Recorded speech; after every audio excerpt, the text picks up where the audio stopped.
in-market audiences would be suited to reach which user? എന്താണ് in-market audience എന്ന് അറിയണം. In-market audience എന്ന് പറഞ്ഞാൽ എന്താണെന്ന് അറിയണം ആദ്യം. എന്നാലാണ് അതിനുള്ള ആൻസർ കിട്ടും. ഞാൻ ഇതിന്റെ പ്രാക്ടിക്കലി കാണിച്ചു തരാം കേട്ടോ. അതിന് മുന്നേ നിങ്ങൾ വായിക്കാം. ഇൻ-മാർക്കറ്റ് ഓഡിയൻസ് എന്ന് പറഞ്ഞാല് ആരാ? നമുക്ക് ആ തരത്തിലുള്ള ആൾക്കാരെ വേണമെങ്കിൽ കണക്ട് ചെയ്യാൻ പറ്റും, ടാർഗറ്റ് ചെയ്യാൻ പറ്റും. എങ്ങനെയുള്ളവരാണ് ഇൻ മാർക്കറ്റ് ഉദ്ദേശിക്കുന്നത്? അവർ ഓൾറെഡി മാർക്കറ്റിലുണ്ട്. മാർക്കറ്റിൽ ഉദ്ദേശിക്കുന്നിട്ടാ, ഇപ്പൊ ഒരു എക്സാമ്പിൾ പറഞ്ഞു കഴിഞ്ഞാൽ നമുക്കിപ്പോ ഓരോ ടൗണിലും ഓരോ മാർക്കറ്റ് ഉണ്ട് അല്ലെ? അപ്പൊ അവര് ആ മാർക്കറ്റിൽ വന്നിട്ട് എന്തുകൂടെ ചെയ്യാം? അതിൽ ഓരോ കടയിലെ റേറ്റ് ഒക്കെ നോക്കും. അവരവർ ഓൾറെഡി പ്രൊഡക്റ്റ് വാങ്ങാൻ വന്നിരിക്കുന്നവരാ, ശരിയല്ലേ? അതിനെയാണ് പറയുന്നത് ഇൻ മാർക്കറ്റ് ഓഡിയൻസ്. അപ്പൊ in market audience is a way to connect with consumers who are actively researching or comparing product and services across Google display network publisher. Display network publisher എന്ന് പറയാലോ. And partner sites and YouTube. In this way, Google accurately categorizes users so you can target those most interested in your offerings. അതായത് ചില user വന്നിട്ട് പല വെബ്സൈറ്റിൽ ഇങ്ങനെ പോണവരുണ്ടാവും. നമുക്ക് അവരെ മാത്രം നമ്മുടെ ക്യാമ്പയിൻ ടാർഗറ്റ് ചെയ്യാം.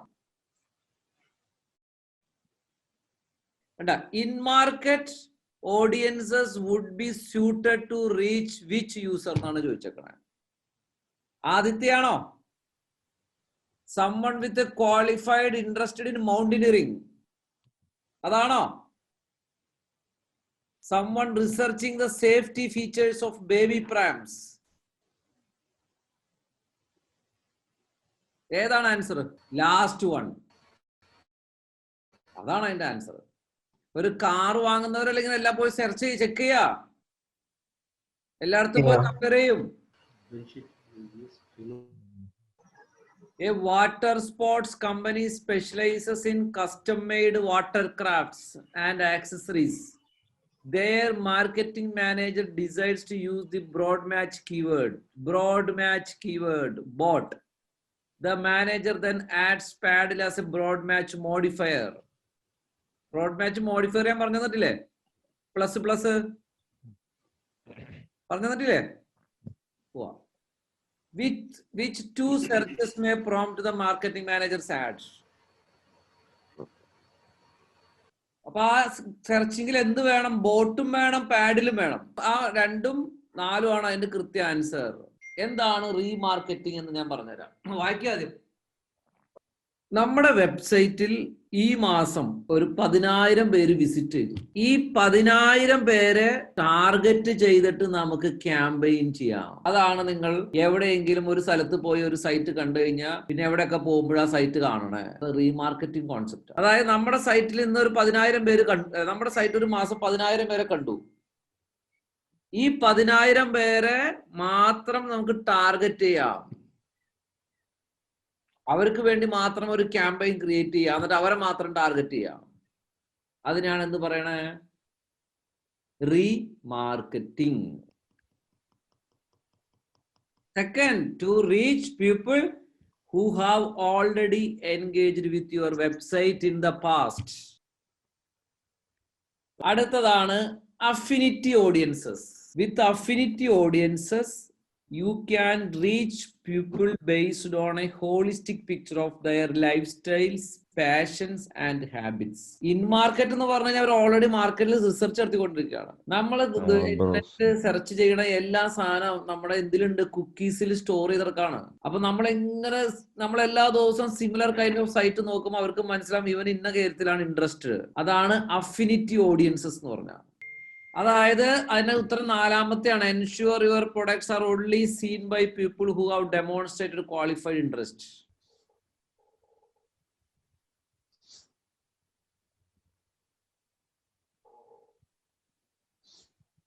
Rashid wants to raise awareness of his brand and build campaigns focused on brand terms. He doesn't have much time to devote to daily bid management. So he decided to use automated bidding to lighten his workload. What automated bidding should consider? എന്താണ്? Awareness of a brand ആണ് ചെയ്യേണ്ടത്. ഒരു campaign open ചെയ്യും.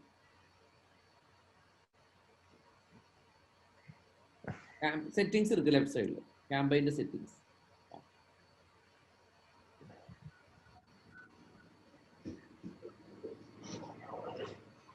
Bidding എടുക്കും,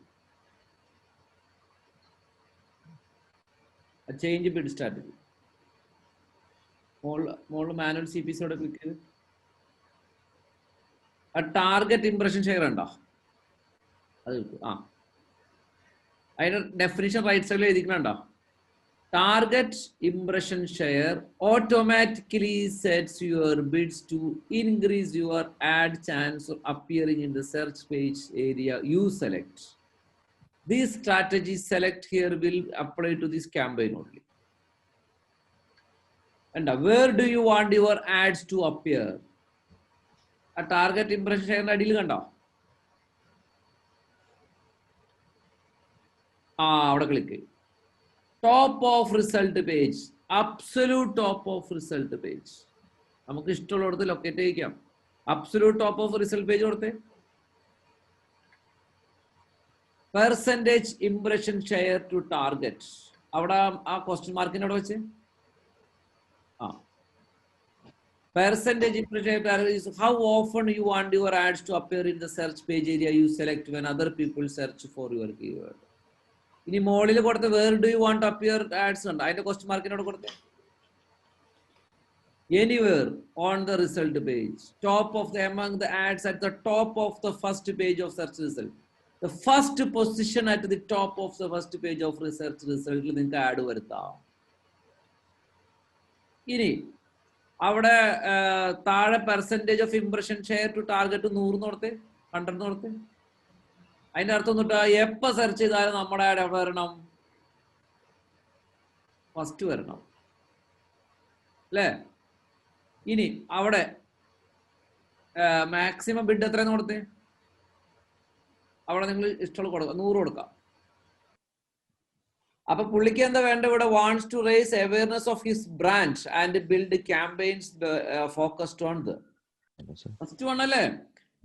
what does adding call out extension Google search ad highlight information about value adding attributes of business products?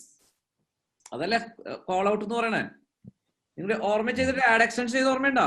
എന്നിട്ട് നിങ്ങൾ എന്നിട്ട് അതിന്റെ പ്രധാനപ്പെട്ട ഫീച്ചേഴ്സ് എഴുതും.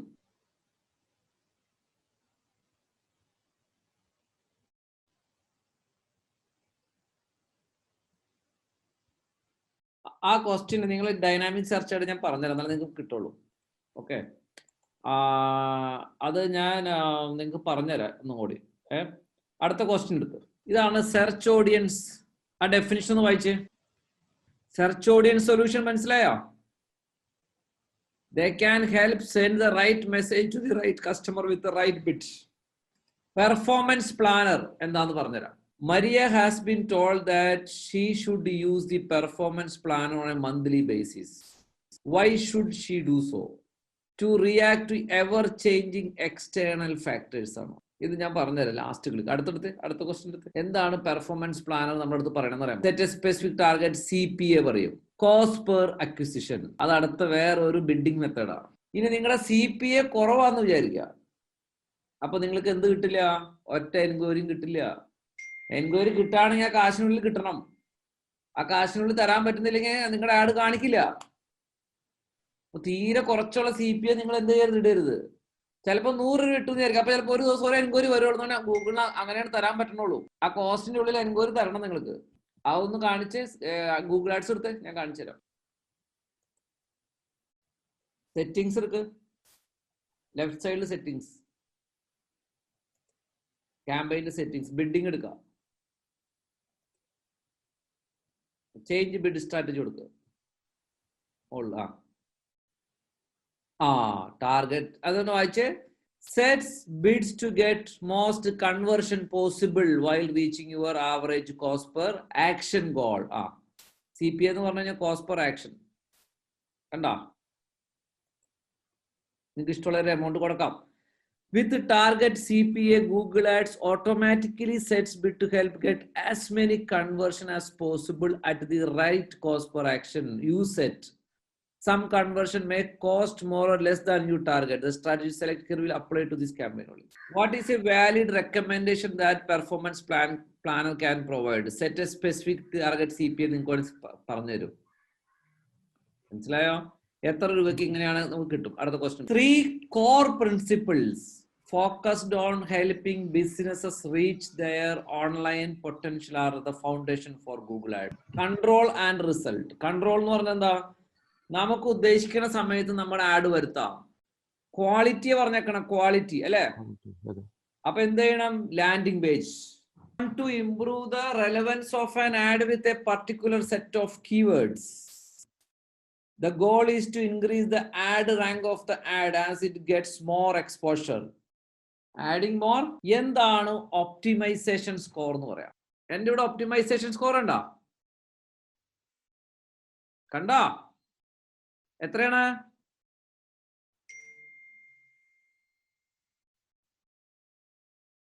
74% ആണ് ഒപ്റ്റിമൈസേഷൻ സ്കോർ. ഓക്കെ, ഇതിന്റെ അർത്ഥം അത് ലൈവ് ക്യാമ്പയിന് പറ്റും.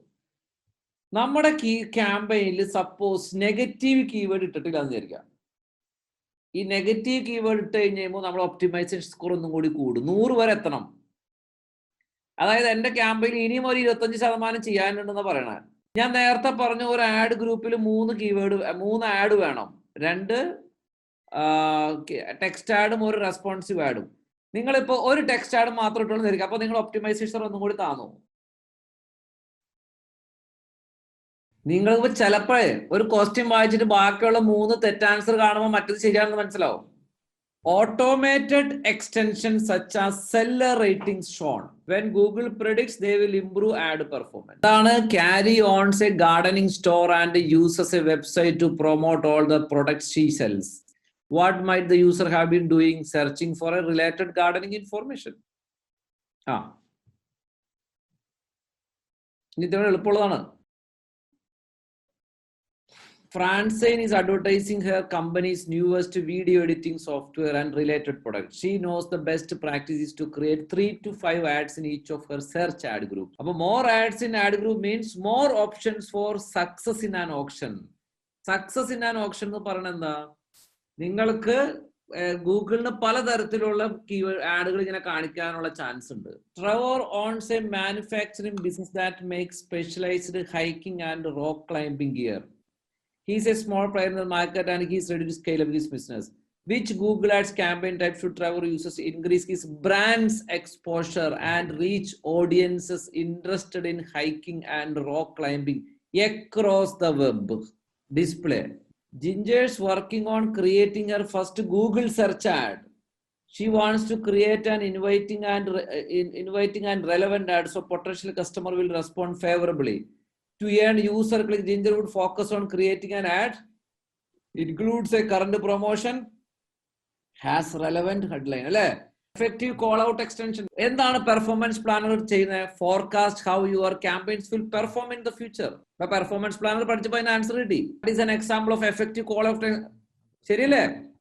Michael built a high quality ad with an excellent keyword list. He is disappointed the ad is not showing as much. അതായത് ഹൈ ക്വാളിറ്റി ആഡ് ആണ്, ഒക്കെ ഉണ്ട്, പക്ഷെ ആഡ് വരുന്നില്ല. ആ ബിഡ് കുറവായിരിക്കും, കളർ പറ്റില്ല. അപ്പൊ 4ാമത്തെ ആൻസർ.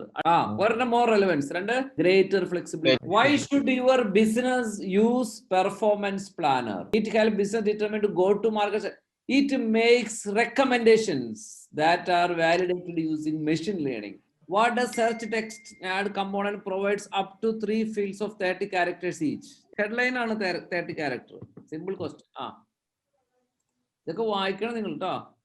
ഒന്നും കൂടി നോക്കണം എല്ലാ ക്വസ്റ്റിനും.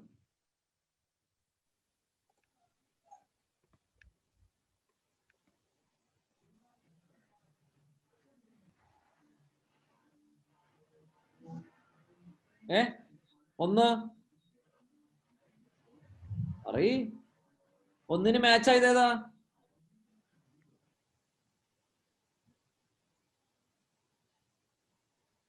അത് ഡിസ്ക്രിപ്ഷൻ അല്ലേ? ഡിസ്ക്രിപ്ഷൻ തന്നെയാണ്. അടുത്ത 2ാമത്തെ നോക്കി. Users often will often notice this first. ഏതാ? headline അല്ലേ? Takes user to a specific page of a website. Final URL. Gives user an idea of where they will go. അതായത് display URL. മൂന്നാമത്തെ sequences to exact searches the keywords will attach. അതായത് Jani wants to focus on selling her overstocked blue saucepans. She set up keyword using broad match modifier. What are two ways a broad match modifier makes Jani works easier? Saucepan keyword അല്ലേ? അതൊന്ന്. ഇത് last തന്നെയാണ് അല്ലേ? How can Google search campaign bends Lisa business? Her business will have a competitive presence with similar business during searches. At least all three of the keywords or variation. അതാണ് അതിന്റെ answer. അപ്പൊ ഇതിന്റെ അങ്ങനെ ഏതാ വരാ? Berlin, London, Paris, Singapore അതല്ല വരാ?